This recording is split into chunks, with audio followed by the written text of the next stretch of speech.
So yun guys, nagbibigay din tayo ng Madrid de Agua sa ating mga alagang manok. Yan yung dahon na yan guys. Oh. Yan yung Madrid de Agua. So mataas yung protina niyan guys.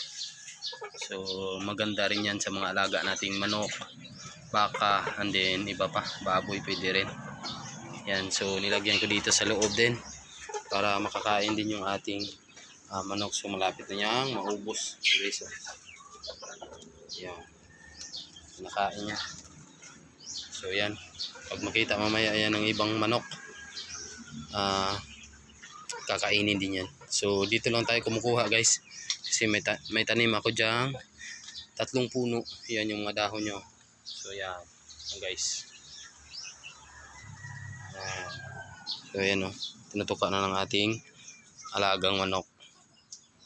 Yan.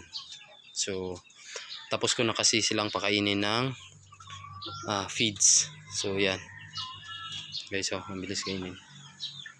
Malambot din kasi yan, at saka medyo matubig, kaya gustong gusto nila. Yan o. Yan. So basa na naman yung ating kulungan. So balak ko dito is lagyan na lang lahat to ng pawid pag magka-budget na tayo. Yan, pero yan lang muna yung unahin ko, yung breeding pin, kasi para hindi mabasa yung mga itlog ng ating mga alagang manok, saka para makapagparami tayo ng ganitong klaseng manok. Yan, si Big Mama ng itlog na ng isa na. So hopefully ngayon mangitlog siya ng pangalawa. So yan, yung kapartner niya is yung Siamo Asil.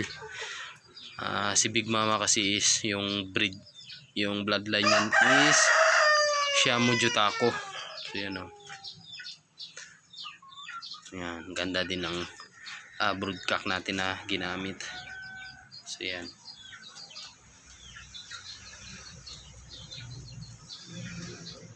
Yan guys. Yan yung mga native natin. Sa labas lang din. Yan. So enjoy siya sa pagkain, no? Yan. High protein alternative feeds for our chicken and other animals. Yan, nakatingin lang talaga to si broodcock natin, no? Nakataas pa yung isang paa. Yan guys. Yan, yung mga native, and then si Flatcomb, and then doon yung ating isang stag sa loob.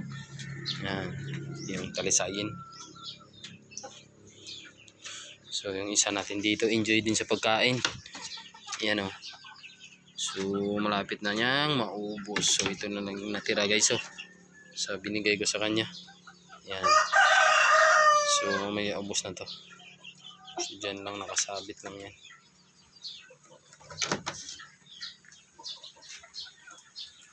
Yan. So yun lang guys, kung marami kayo nito sa inyong tanim, yan o, pwede nyo itong ipakain sa mga alaga nyong manok. Yan. Yan si Big Mama. So yun lang guys for today's vlog, at maraming thank you sa inyong lahat. So keep safe to everyone dahil may bagyo. So yun, God bless and happy farming.